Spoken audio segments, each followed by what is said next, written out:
But with that being said, we're good. And with that being said, I am. Hey.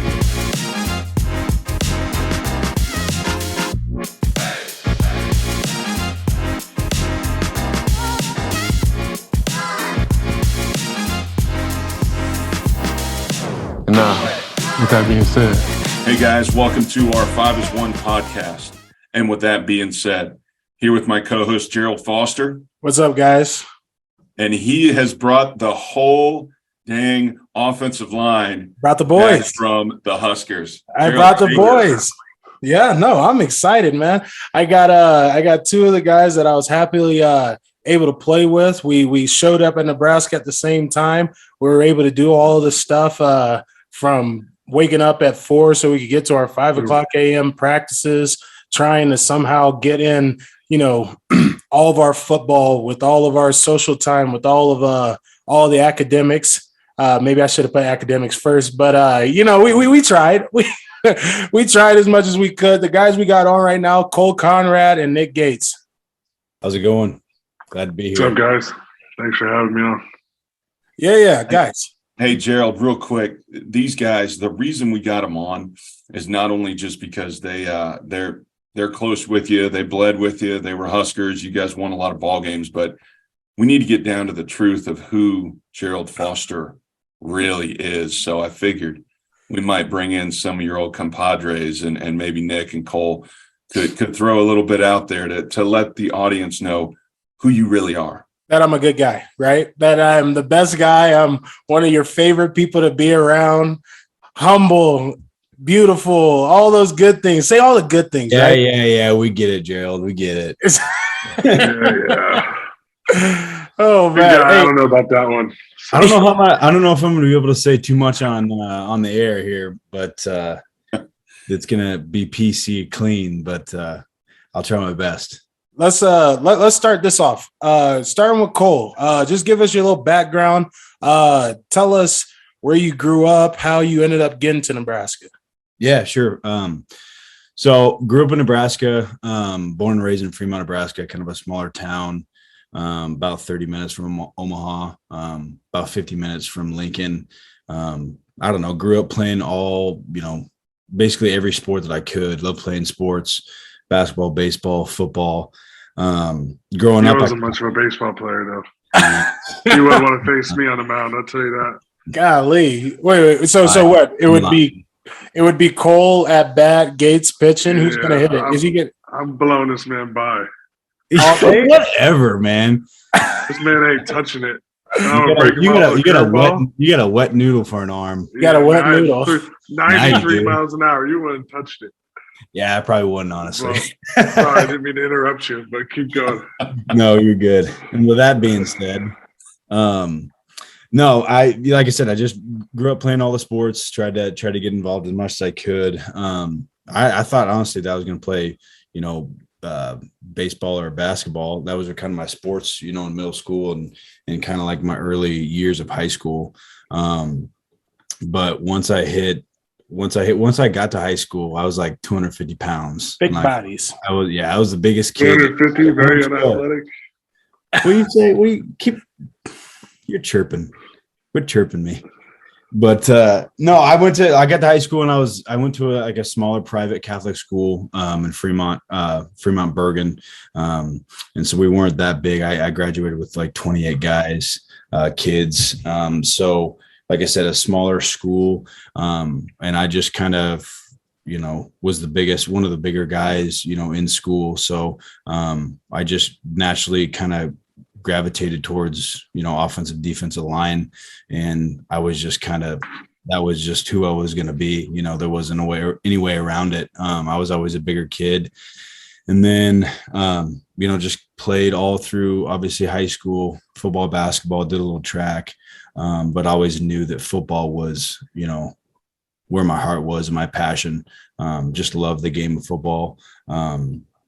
And so my senior year rolled around. I wasn't getting any, big looks, just kind of the smaller, D2s, South Dakota State, North Dakota State, things like that. And then got offered to walk on at Nebraska, and it was just a no-brainer for me. Nebraska kid growing up, you hear the story all the time. It's the Nebraska kid, going to games.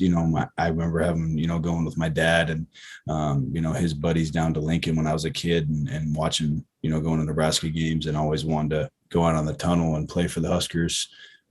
So just kind of your typical, Nebraska, growing up a Nebraska kid wanting to go to Nebraska, and I got offered a preferred, walk on and took it. And that's kind of where I met these guys and kind of molded. I don't know. At first, I think that, as a walk on and scholarship guys, you're kind of not divided, but I guess in a way you kind of are. You get you just kind of are divided a little bit, but I kind of gravitated towards Nick and Gerald and tried to be around those guys as much as I could, because I didn't want to, necessarily hang around some of the walk-ons that were just there to party and have a Nebraska jersey on. I wanted to actually play and contribute. So I kind of gravitated towards those guys, and we had a hell of a ride. It was a fun 5 years. It was kind of a crazy time down there, but it was a lot of fun. So that's kind of my journey. Yeah, no, it was amazing. We had way too much fun, right? We're not going to talk about all the fun we had. We can't talk about all the fun we had. Gates, give us your breakdown for your history. How did you find yourself in Nebraska? All right. I don't know how I'm gonna follow that up. It was pretty good, Cole. Good little story. So I'm from Las Vegas, Nevada. I actually didn't play football till high school, so I was a baseball player my whole life growing up, ever since I was like 3-4 years old, which I think baseball players make the best athletes later on down the line. I think they can do all sports. But so I started there, played baseball competitive since I was like 8 years old on travel teams, and then started playing for my high school Legion team in the summer. And then once that rolled over to high school, I was playing high school ball. But so I wasn't actually going to play football because the baseball coach wouldn't let me play two sports while he was there, because we had like my school. So I went to Bishop Gorman, it's a private Catholic school out here. It's pretty well-known school. The big dogs. So in all our sports, football, basketball, and baseball, they were all ranked top 10. I think 1 or 2 of the years I was there. So like they're all competitive. So the baseball coach wouldn't let you play. But he ended up taking a job at a community college here that's well known for like producing MLB players. So once that happened, all the football coaches came up to me like, "Hey, you gotta come out and play." So I was like, "All right, I've always wanted to play." My mom never let me, just because she didn't want me to get hurt playing baseball. And so then ever since that happened, I just, if I started, I didn't like it at first, to be honest with you. I'd much rather play baseball, but just being the bigger kid and just being able to move, I feel like I was like 250 pounds at that time, just being able to move. And they're obviously like, "All right, you're going to D-line or O-line, D-line." So they tried me at D-line. I wasn't that good. I suck at D-line, ain't gonna lie. Didn't play much. Tried to stick me at the D end. I don't do too well, but then O-line worked out. And then so that I had about 26 offers coming out of high school. I think my top 5 was like Texas A&M, Arizona, Nebraska, Alabama, and then Oregon. And I liked all of them, but Nebraska just stuck out. It was just different. I don't know. Whenever I came on this trip here, I felt like it was home. And I think Gerald had a good portion to do with that. I was about to say. I was going to say, I had to throw a little something, right? I gave a little bit, here and there. We were both at the All-American game together. We got to vibe, got to have fun with each other, things like that. I kept nudging you like, "Hey, bro, come on, bring it over to Nebraska. Hurry up and sign." Where did I think I was going to go with that? It was like Oregon or something like that, right? Yeah, it was Oregon. Oregon or U of A, I couldn't remember. But then I ended up choosing Nebraska. I just loved it. I don't know. I felt like at home there. It just felt different about something going to Nebraska, and just also just the tradition they had with linemen. Just that's what you kind of hear, just growing up. And I wasn't really much into football growing up. I was more baseball, but used to hear them back in the day of, their offensive line and how good they are. So they produce, pretty good offensive linemen. So that's kind of what drew me there. And just when I got there, I felt at home. So that's kind of how I ended up in Nebraska. And then I met these guys. And, they're both, their families have taken me in, and they, I felt like I was another one of their kids every time I'd go over to their house, for the 4 years I was there. So I appreciate them and their family. So it was awesome. So, made the transition pretty easy. Guys, so we played in Nebraska, right? We played there through the years 14, 18, 19, whatever you want to throw it in. If you guys were to be able to play at Nebraska now or play the years that we played, which would you pick? I'd pick the years we played. 100%. Yeah.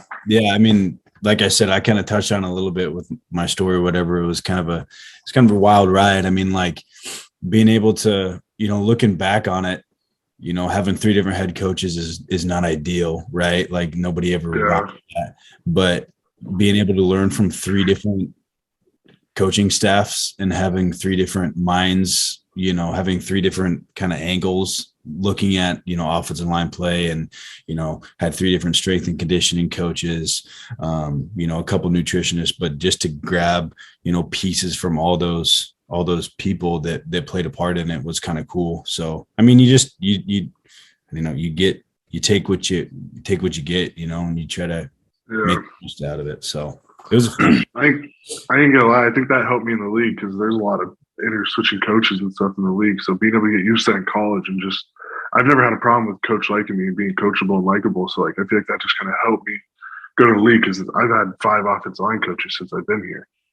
Like it's been crazy. So I haven't been able to get used to one, my 5th year in the league. So like, it's crazy. So I feel like that helped me kind of be able to adapt and be able to take things from different coaches and be able to put them into my everyday game and kind of use their technique from, each different people. But yeah, I'd much rather pick when we played. I don't know. The only reason, anytime else, I don't know. I just feel like it'd be weird to try to go play it. You know what I mean? The only reason why I say it was because the NIL deals, right? I mean, how much money, bro? How much money did we leave on the table? You didn't say that. I mean, you didn't. I thought you were just talking about coaches. Of course, I was going to ask though. You probably would have got paid a shit ton. Oh, I'm sorry. You probably got paid a lot, Gerald, just because you're a Nebraska boy and how big you were. I don't think I would have made that much money. Yeah, we may need to open this one up here, Gerald. Like, you're the hometown hero around there. You walk around there and everybody knows who he is. Like, he is a man. Gerald Foster. Yeah. Oh my goodness! Said by Nick Gates. We were walking. I was just in New York, Jersey, that area. Gates has to wear. He's got a hoodie on. He's got sunglasses. This dude's trying to hide around corners. Let me tell you, every single person. It didn't matter where we went. They're like, "Oh, Nick Gates. Okay, come on." I was like, "We don't have to wait in line." Nah, you don't have to wait in line. You got to pay. No, we ain't got to pay. We did whatever we wanted out there. I just love that you say that. I'm the guy. For Nick Gates. Yeah, whatever. It's not like that. He's being dramatic. Was I? All right. Well, Cole, next time, you already know I was so sad that you weren't able to be out there with us. So next time we'll all go together and we're gonna have a vibe.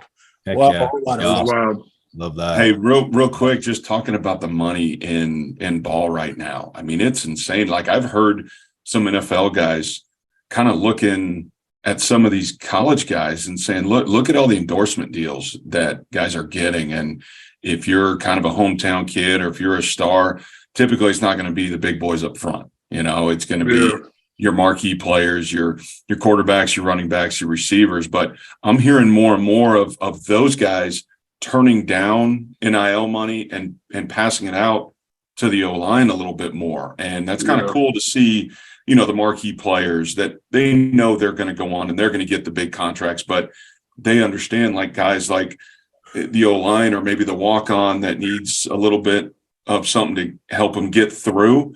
I think that's really cool to see some of the star players doing some of those things. I think there was the tight end from Georgia, I think just turned down a bunch of money and spread it out and said, don't give me my NIL money. Give it to guys that need it, that aren't getting anything. So, you probably saw all different ranges, Nick, when you were at Bishop Gorman. You had kids that were paying the full boat of tuition and then others that were on a lot of financial aid.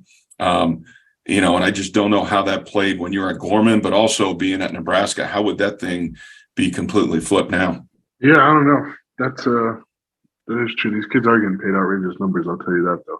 They're making more than some guys in the NFL, which is crazy. You're in a minimum deal. It's almost better to stay in college if you think you're only going to be in a minimum deal.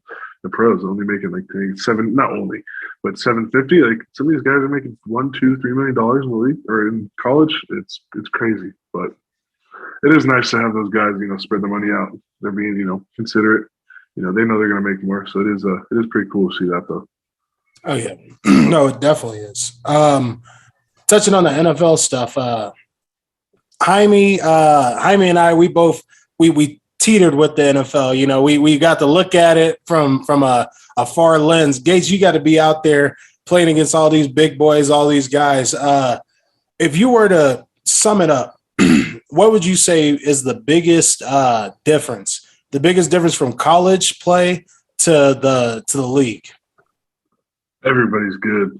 It is crazy. Like there's no scrubs out there. There's nobody. Sometimes in college, like you'd play whatever. Michigan. Michigan. Like a Michigan. No, not Michigan. Yeah, like a Michigan. No, like a Bethune-Cookman or something like that. And the guy on you. Like there's none of that. And it doesn't matter what team, what week. There is a dog in front of you. That guy is a man. Like he is that dude. So I think that's probably the biggest thing. Is everybody's good, and then just probably the speed of the game. It's just everybody's quick. Everybody knows what to do.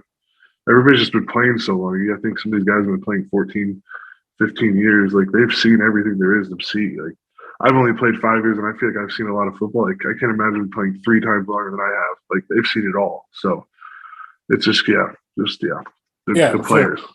You're talking about players. I mean, we all have played against some crazy guys, right?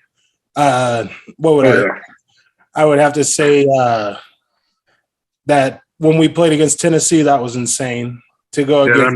That man beat my ass. That's the worst game of my college career. He put a bib on me and burnt my ass. It was bad.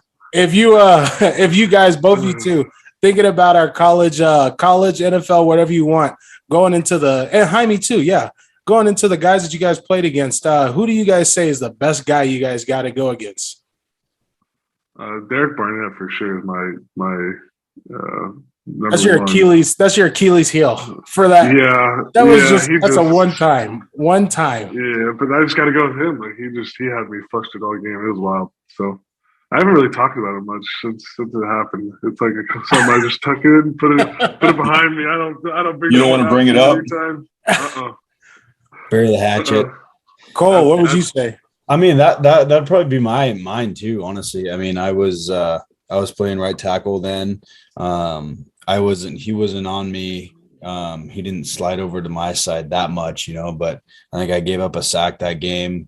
So I mean, it wasn't my. He was trying to break the sack record for Tennessee. Reggie White's like he had 32, he needed 33. I ain't gonna lie, I'm happy to get it on me, Cole. Sorry. When they celebrated, like it was like third. Yeah, it was like in the third, and they're just celebrating on the field. We were like, okay. we're down by what? We're down by what? 2 10, scores? just pinning their ears back the whole time. It's like, all right, boys. Thing is, that man should have been kicked out the game. He punched. Remember, he punched us. We're playing at Tennessee. I remember the first possession we go out there and we're backed up. Like I can't 5 yard line. I'm just like down my stands. I thought it was a bowl game. I was like, "Is this a home game right now?" We're going. They were loud. We didn't work on any head bobs or anything. Like that was the worst. Like that silent count we had. I don't know what the heck that was. Well, that was the worst part. Was like I don't know how our coaches didn't understand. We're playing Tennessee in Tennessee, that this is going to be their home game. And we get out there and what they were talking about, we get out there, we're backed up to like the 5, right? And maybe like the three. We're backed up and their crowd is right behind us. I mean, almost the whole place was and we can't hear a thing. And we're all looking at each other like, all right, we don't have a snap. We haven't practiced silent or anything like that. So we were just screaming at each other down the line, hoping that everybody could hear it. That was a mess. It was a mess. And I was asking for chip help, and they wouldn't help me. I was like, I need help. I need help. Help me. Help me. Oh, man. Throw it. So did you guys play for – you guys played for Riley, Coach Mike Riley, right? Yeah, we did. We had 1 year for Pelini and 3 for Riley, and then they had 1 for Frost. Okay. Because I played for Mike Riley at USC. He used to be the offense coordinator at Nice. SC when I was playing, and I love Mike Riley. I got to see him a bunch this past year. He's coaching in the USFL. He's with the New Jersey Generals in the USFL, and everybody that runs into Mike Riley or has had an experience with Riles just absolutely loves him, because the players just love how approachable he is, and I know that it didn't go as well as people would have thought at Nebraska, but I think he's one of the most respected coaches in the game, whether it be pro ball or college ball. And I just wanted to kind of follow up on Coach Riles and your experience. You guys get any good Coach Riley golly gee stories or anything out there that when he made us when he made us do the hip hip hoorays? Hey, we want them to hear it. Hip, hip, hip, hip, hip, hip,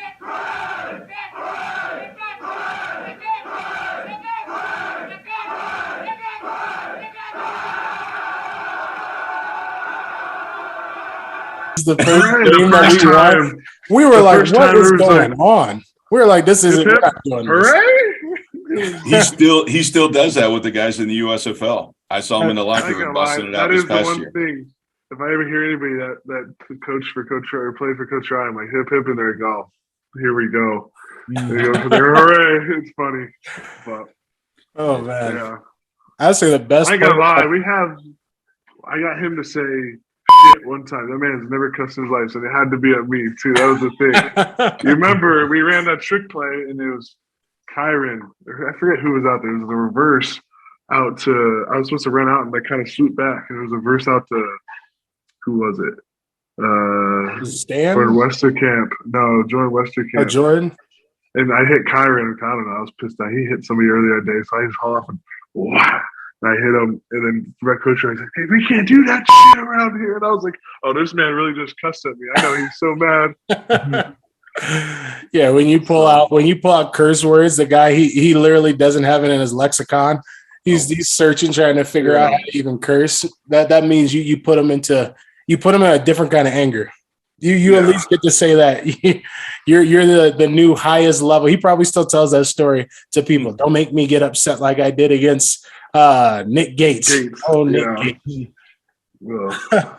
I was gonna say that just reminds me that in the Riley staff, how much fun we have with Coach Cav. Oh, Cav was the man. I still talk to him today. I do It's too. crazy. Yeah, I love that man. yeah. Coach Mike Kavanaugh. He was our O-line coach. Guy has he's been coaching for years. One of the legends out there that's still doing the thing up. He was one of the people that not only, for who I am as a football player, as a coach, he helped me out being the man that I am today. So just being able to have somebody like that, and that's one reason why I feel so comfortable being out with all these guys and trying to coach them up, just because I want to give somebody inspiration, or I want to give somebody, that little piece that even if they don't put it on the field, they could just be a better person. And Cav was one of the guys that I feel like really set me up for it. I know a lot of guys in the industry, and Cav's one of the most well-respected coaches around. I've just gotten to know him, clinics and on the road recruiting. And I haven't heard one player say anything negative. Cole, you got any Coach Cav stories or anything out there? No, I mean, I was just thankful from him because, I mean, obviously we had the most time with Riley's staff, right? And he was the one that gave me the opportunity, and believed in me from the get-go. So I really appreciate, everything that, he did for me, my confidence and stuff, and, being a walk-on kid and, giving me the confidence to get out there and play. I respect the hell out of him. And it was a fun getting coached by him for sure. Yeah. Coach Cav, I think he would instill the 5-1 tag, right? For you guys, just to kind of explain the whole thing, right? 5-1 is pretty much just us being able to understand that O-line's different. We're different than everybody else because we're all getting judged by the guy that's to our left and our right. And it doesn't matter how good you do if the O-line doesn't do well together. that 5-is-1 tag really does, like, it brings it together to say, even if, you know, I got 4 guys all working together and everything's looking good, I got a weak chain, or how we have it as a weak finger, that can break my hand while I'm going in for that punch, right? If you guys were to say that 5-is-1, does it feel like that kind of associates with how you guys think football is for the O-line position? Yeah, no, definitely. If you got all 5 guys are on the same page, you're screwed. Like, you literally, it's crazy how everybody can do their job perfect. And if somebody messed up one person messes up, it's the whole thing messed up. It's crazy. Yep. So there's no other position that happens. Like running back, they can mess up and they can still make a play with the ball and redeem themselves. Or quarterback, they can do the same thing. Like, it's the O-line's the only position that it doesn't. If one person goes wrong, you're all screwed.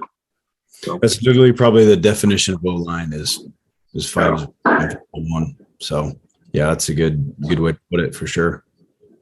I think, like, I've been using it in my coaching just as a kind of as a buzzword or a term, you know, and you guys have probably all heard it from a high school or college or a pro coach talking about it, but there's no other position than O-line that plays a sport with a ball.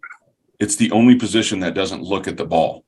Like everybody else, you know, is the receivers looking at the ball, the running backs, everybody on defense, everybody watches the ball. The only people that aren't are the O-line and the O-line's family, because they're watching you guys play. It's like, exactly. there's that trust factor. It's like, I got to do my job because I don't want to let anybody else down on the rest of the group.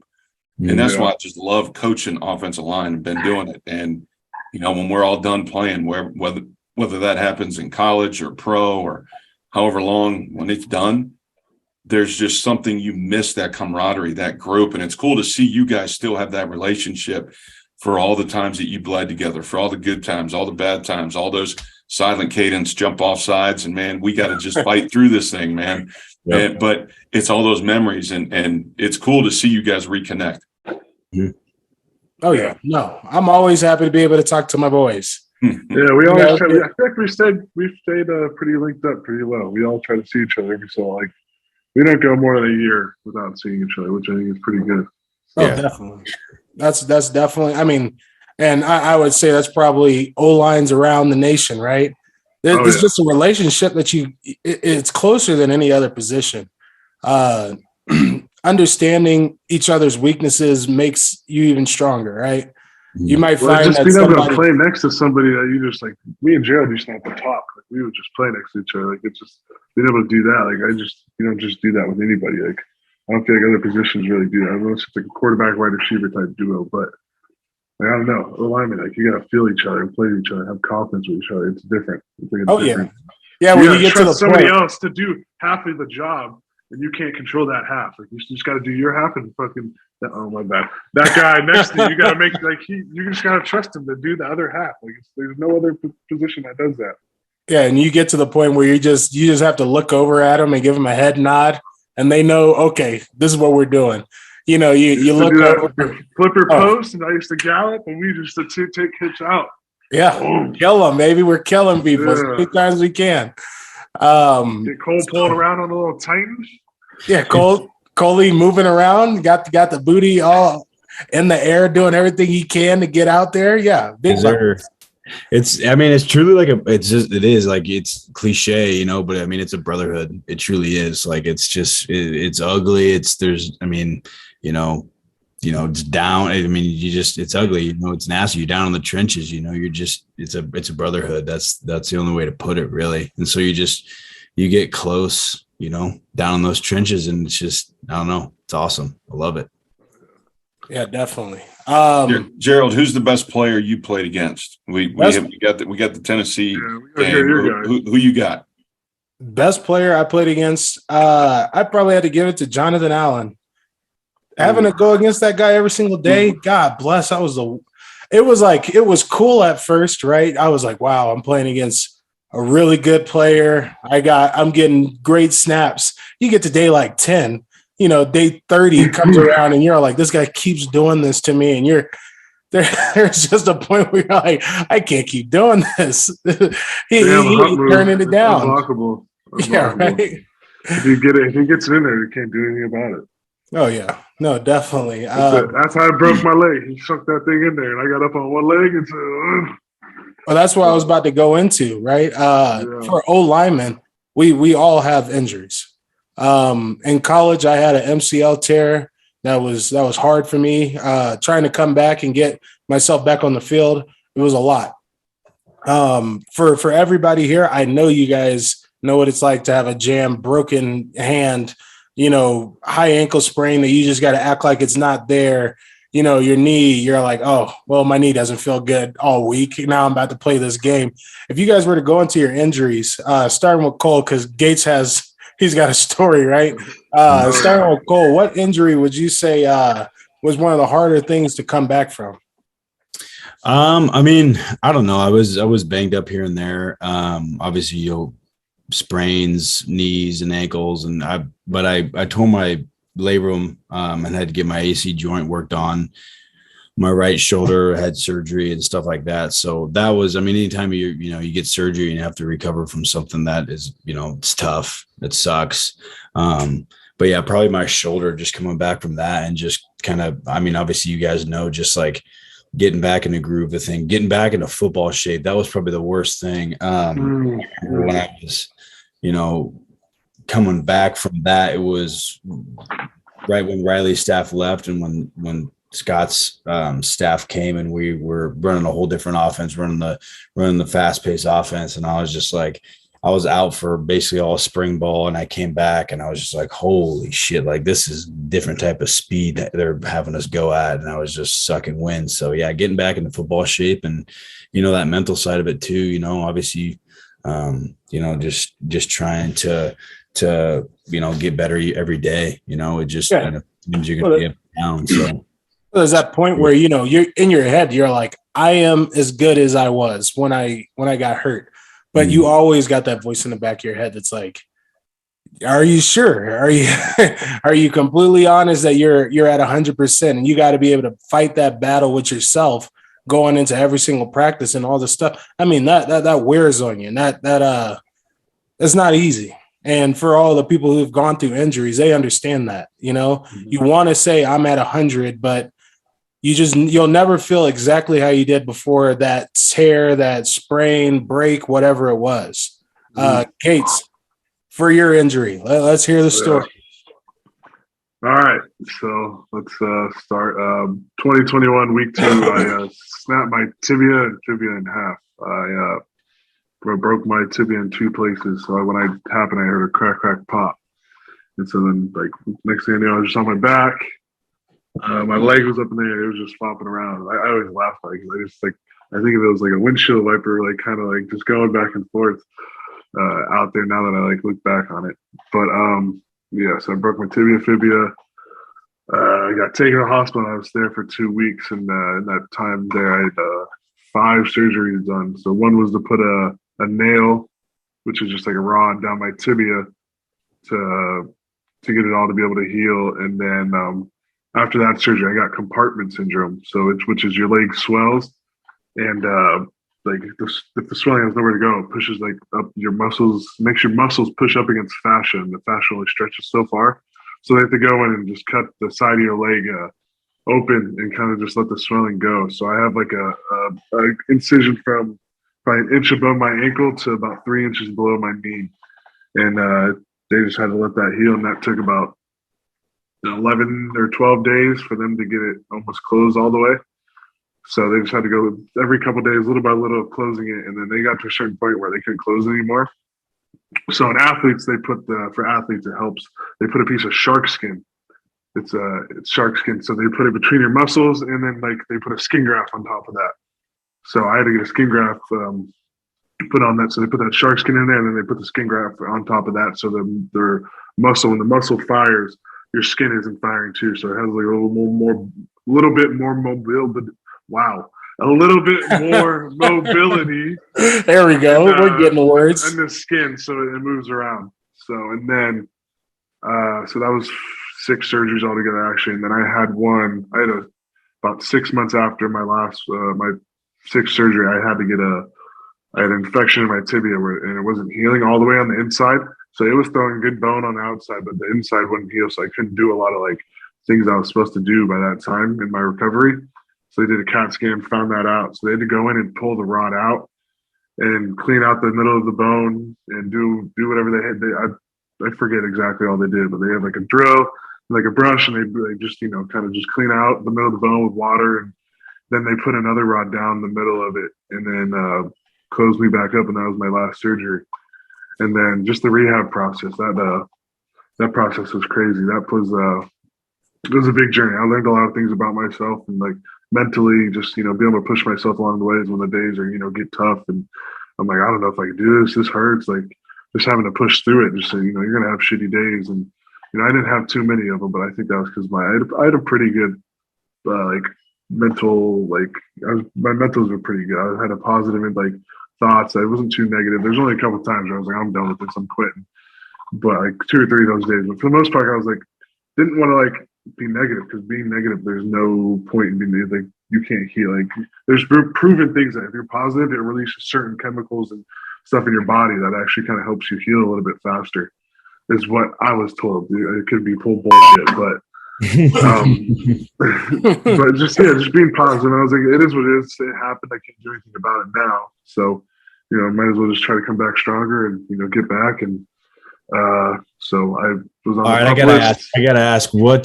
So there was not a bunch, but some articles came out and they're like, oh, Gates was close to getting his leg amputated. Were you ever were they ever like this? We're gonna have to amputate this thing, or is that just kind of blown? No, they never said they had to amputate. It got blown up a little bit, but I knew it. There was still like a possibility, like a slim possibility that they could have had to do it, but it was for about 30 minutes, and then they're like, oh, you're good. No.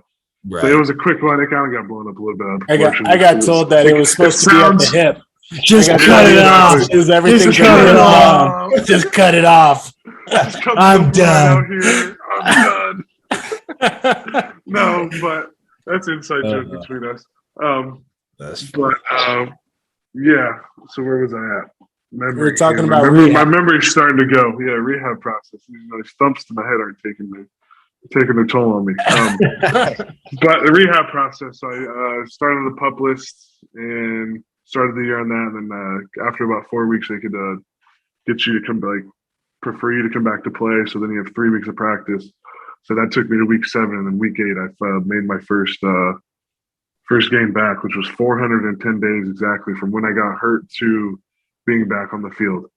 So, which I think, looking back, I think it's kind of quick. Usually nobody thought I was going to get back that second year and be able to, play meaningful snaps. So it was cool to be able to do that. So you're the one that was telling me, you're like, oh, I'm going to be playing this next year. I was like, Jesus, Gates. I was like, buddy, I mean, you could take 2 if you want to take 2, but you're like, no, I'm playing this next year. And you came out there and you showed up and showed out.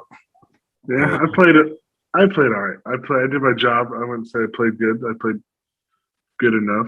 So humble. I don't know. It wasn't. Look how humble this man is. I had good snaps, but there was other times I got embarrassed. But I guess everybody. I mean, there's those. Everybody has those. But I remember, yeah. But yeah. So that's my story. The last injury. I mean, yeah. That's all I got. Was there any time that you were out on the field and you ever thought when you were back at practice? And I know that was a long rehab, but was there ever a time that you were kind of thinking about, man, I don't know that I truly trust, or had you built it up enough that you had enough strength that you were there ever any doubt in your mind when you were buckled up and with the team? After my first practice, I knew the minute I stepped on that week after week 4, I stepped on the field. That first time I knew I could play again. So up until that point, I had zero clue if I was going to be able to play again or not. Zero clue. I mean, Cole, I talked to both these guys. I wasn't sure they were coming sometimes, but I didn't want to get too far ahead of myself and oh yeah, I'm coming back for sure. And this and that, then I can actually come back and I can't play. You know what I mean? So I was more just trying to play both sides of it, be positive. But yeah, no, there was never really no. They needed the superstar out there, right? They needed Gates. Start that. Here we go. They needed superstar Gates back out there, and he showed up and showed out. Put the cape back on. I did a good enough job. It was good enough. Oh man, hey guys, if you guys were to talk to the young guys coming up, the next generation coming up, what piece would you guys give to them, right? What would you guys say you need to instill this into your workout, your workouts, your mindset? What would be like that one little nugget that you feel like the young guys need to hear?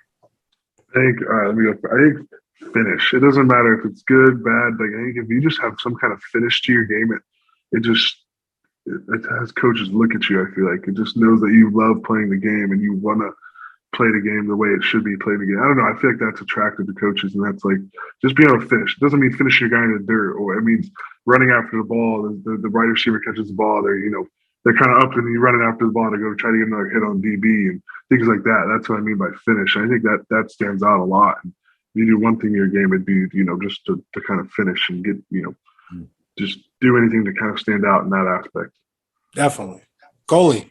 I think just embrace the grind, man. I mean, just day in and day out, just embrace the grind, embrace the suck. I mean, you kind of hear that all the time. Again, it's kind of cliche, but I don't know. I just think that, the more that you can just embrace it, because I remember getting there when I was a freshman, and I was like, we like we were waking up, for Dobson's strength and conditioning. Covers, baby.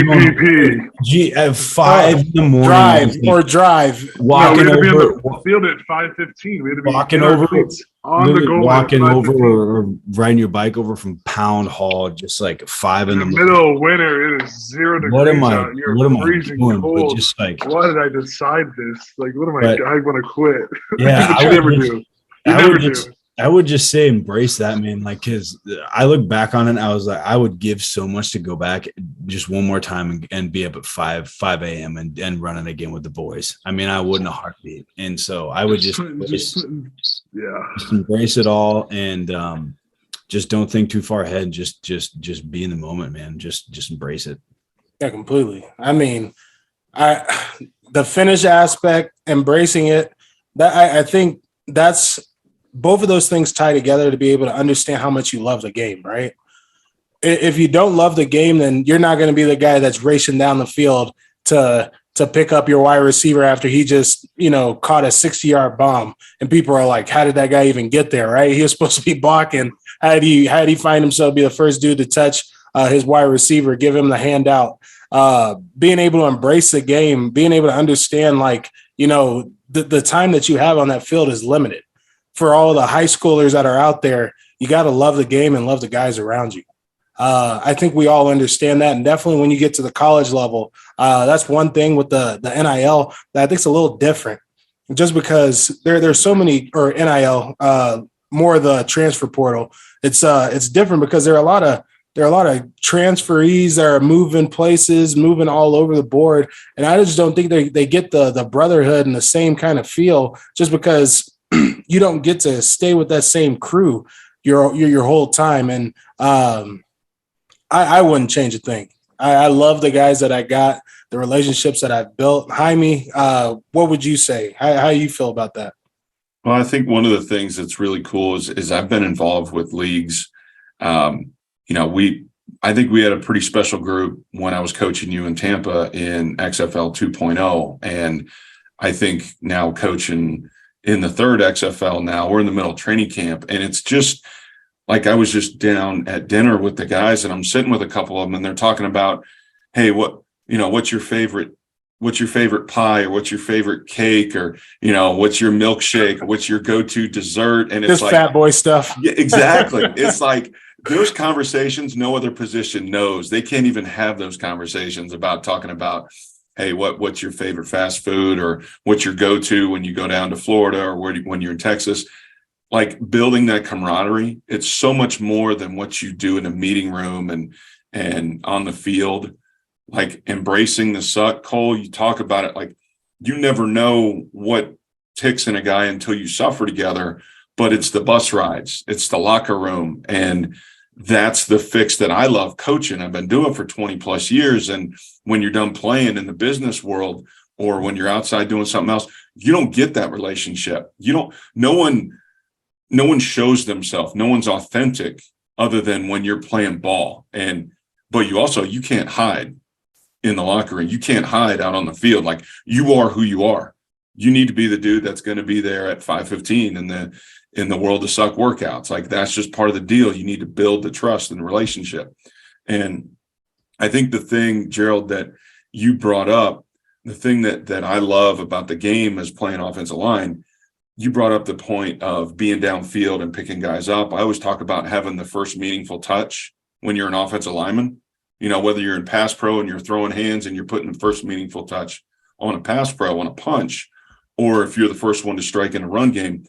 But if you get that first meaningful touch and you're the first guy down the field picking that receiver up, or if you're putting your hand out and you're helping the QB up or the running back, like when they lock eyes with you and you know that you got their back and they know that you got yours, that you got theirs, like that bond, that relationship, there ain't anything like it outside of football. And that's one of the things that just you miss and you want to be around. And that's why it's cool to just see you guys talking ball and the stories and the times that you had together.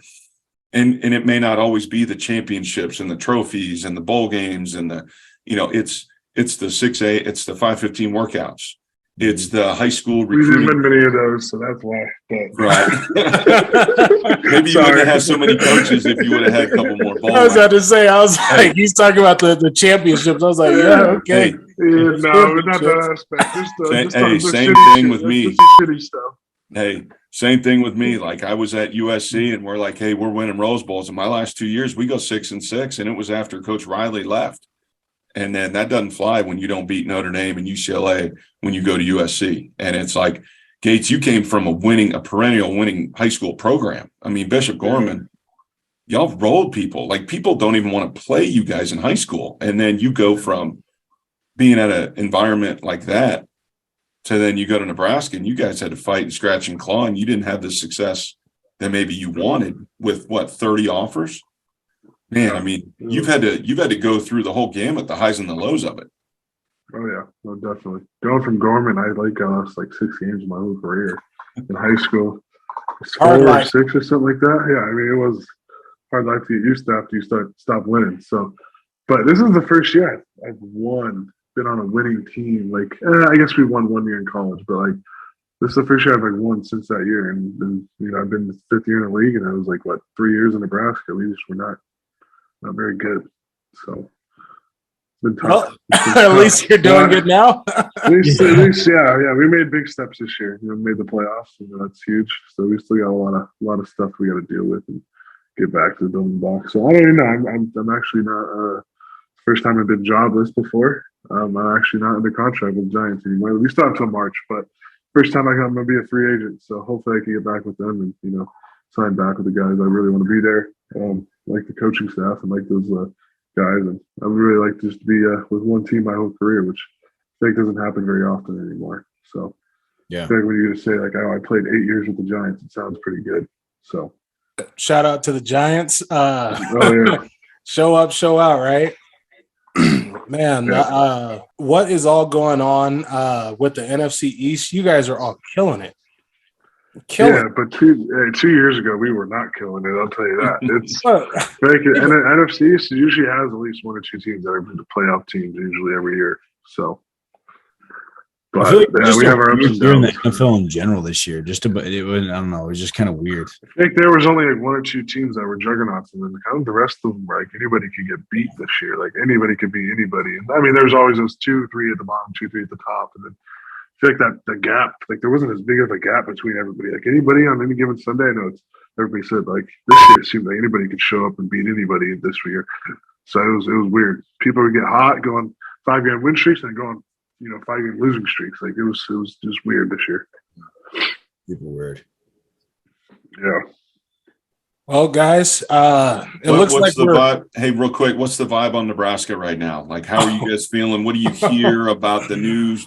Coach, I'm God. drinking the Kool-Aid. Let's Oh go. no! I'm drinking the Kool-Aid. you guys all in? You fired up? I'm all in. Optimism Let's reigns? go. Why not? Why not? It's one of the what is this, coach 4 in the last 15 years, right? Something like that. You really want to see Nebraska do well. We're thinking the same thing. Our program, it's a historic program. We got all of the facilities, everything getting all fixed up. We just supposed to be in like June. We're supposed to finish this like $150 million add-on to the stadium. We got it all for that side. Now it's about being able to get out on the field and show up and show out. Mm-hmm. Everybody's been patient for what they could be. I'm trying to be nice to the Nebraska fans because God bless, some days they were different kind of. They have different. They think football is the same as it was back in the '90s. Football is totally different. They need to. I get they want that product back out there, but it is not the same ball game or the same time or era anymore. So like Gates he's gonna piss off all these old Nebraska fans. They're never gonna watch this podcast again. They already don't like me. It's all right. Hey, but seriously, like, the game has changed. College football, like, you can have a whole new roster in a year with the ability for guys to transfer. Like, all it takes is a couple of guys. 1,300 kids this year in the transfer portal, right? Or it was like 1,600, something crazy. It's crazy. That's just insane to me. Like, I don't know. I just don't. There's got to be some sort of money, I guess, but like, there's got to be some sort of. They got to regulate it somehow. I don't know where you put regulations. There's no way how. Like how do you put a regulation? Somebody's liking this image. Like that's their brand. Like it's like putting a limitation on Nike. Like just because that's their brand. Like you know what I mean? But it's like every year cap somebody that making that much money. It's like capping somebody in the NFL. Like these quarterbacks. Some of these quarterbacks are making $50 million, and some guys are making $700. Like but some in the NFL, it's different. Like you can't be an unrestricted free agent every year. Like some of these guys that just hop in the portal, and just take. I get you. It's just I don't know. It's crazy times. But you were kind of the walk-on guy that born and bred Nebraska, like bleed it through and through. Like you're coming from more of the general landscape of the population, of the fan base. Like, what's the take from somebody that like is seeing it from where you guys were to what the game is now? You're like, hey, go ahead, throw money at them, get all the best available and go bring whatever you can in because we want to win? Or are you, hey, let's just keep it tradition. Like, let's keep it the way it was. Let's build it back. Let's do it with, with continuity on the roster. Or you're like, whatever, man, let's win. Let's get this done now. Yeah. I mean, I think that it's, obviously I want to say, keep the tradition and do things, the right way. But at the same time, obviously, like we've been saying, times are changing, and my fear is, if we don't change with these times, we could just be left in the dust and get in a real bad spot, so it's, I don't know, where do you got to kind of just find that happy medium, I guess, between, keeping kind of the traditional, walk-on guys but then go out and try to get some guys like everybody else is doing. So try to, like I said, find that happy medium, that gray area as best you can and just go with it, I guess. Traditional hasn't worked though. They've tried doing that the last, since the 90s, it's 2023 now. It hasn't worked yet. Yeah. They have, hey, trust me, there's enough farm money and enough booster money there. They could throw out some money. It's just hard to get people to Nebraska. Like, I mean, that could be tough to get a Florida kid to go to Nebraska. Like, I guess. He wants to go and sit in the snow.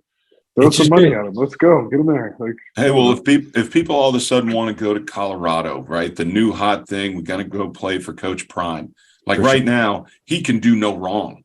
For sure. Because they haven't played a freaking game yet, and everybody's like anointing them. And all these kids are following. If you can do it to Colorado, is there any reason you can't do whatever, Coach Rule's trying to do at Nebraska right now in Lincoln? Or is it like two completely different ends of the spectrum? I don't think who cares. Coach Prime's different though. There's some different. He's a different.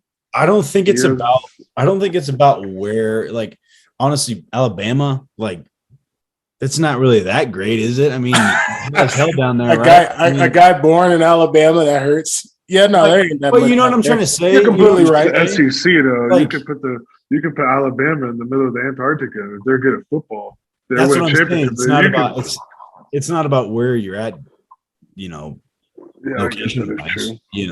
It's about the culture that you've kind of created and who you're playing for nowadays. Honestly, people don't really give a damn. It's just, who's there and what's the kind of fast track my way to get my name out there and be big time and win championships. It's just kind of that whole deal, kind of the whole culture nowadays. If Matt Rule can come in and win games, I feel comfortable for the university. We just got to start winning games and find ourselves on top again. So it comes down we to get the fans again on him too. If he can just win some ball games, just so he can win consistently, he'll be a hero here. This place needs somebody. Like Definitely. they're just fiending. They're fiending for somebody just to come in and change the way. 100%. They're like fiending. It's crazy. It's Nebraska football is at a weird place. I've never seen it in my lifetime. My dad, my dad is, older guy, and he's, he's seen the ups and downs, been through the glory days, and it's just like we've talked about. It's just in a weird spot right now, like almost, kind of in shambles. Can we ever, can you ever really? In my lifetime, I haven't seen it where we haven't been in a bowl game for the past however many years. What is it? We're coming up on almost 6 years. Something like that. That's There hasn't been a gap like this since that big ass banner we used to look at.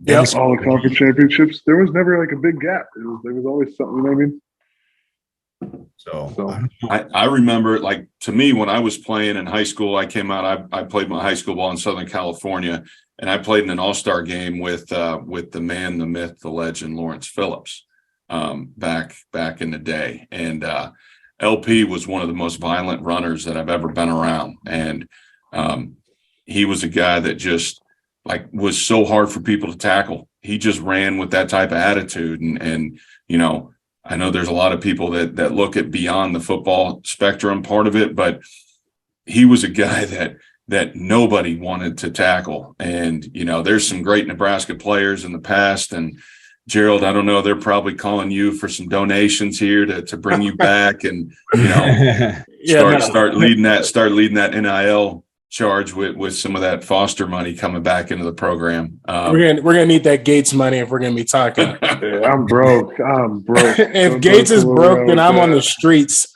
I am. This behind me. This is just the back of somebody else's house. I've set this up. Green screen. You found a little green wall. It's a green screen, bro. Oh man. We'll see. Hopefully, Matt Rule's our guy. It seems like he's doing a good job, kind of bringing optimism back. I think they go up to Boulder and playing against Colorado. That's a good rivalry game that they've probably lost. That thing hasn't happened with the changes in the conferences, with Colorado going to the Pac-12. That's a game that was always one that people would tune into. They'd want to see, and you guys probably would like to see them start off the right way. So it'll be fun to watch and see where college football goes. Like SC, my alma mater, they were struggling. All of a sudden they get Lincoln Riley, and they pull in a bunch of transfers. They're in the landscape, and then they get thumped in the bowl game against Tulane, and we're right back to square one. So every week anything can happen in college ball. That's what's going to be exciting. That's what's going to be exciting about this next year. I guess for us to be able to wrap this thing up, I would say if you guys had, I guess, one last thing. I've already asked for the one little nugget, but the one last thing you guys want to say about 5 is 1, about the great co-hosts that you guys got here, what would you want to say to us? I think it's cool. I think this is really awesome that you guys are doing this just to spread the word, about offensive line. I think that, obviously, offensive line gets overlooked a lot, right? And it's just not a dying breed, but it's just like I said, you get overlooked. And it's nice to talk about offensive line play and have guys, that have done it and talk about it and just kind of bring it to light. And, make it look cool in a way, and kind of carry on, some of the traditions of offensive line play. I think that's awesome. Yeah, no, I think it's good. What Cole said. So he kind of took what I was about to say. So I'm like, I can't come up with anything else. That's why I had to go. That's why I had to go first. That's why Cole just jumped in there. He's like, hey, so let me go ahead and throw this in.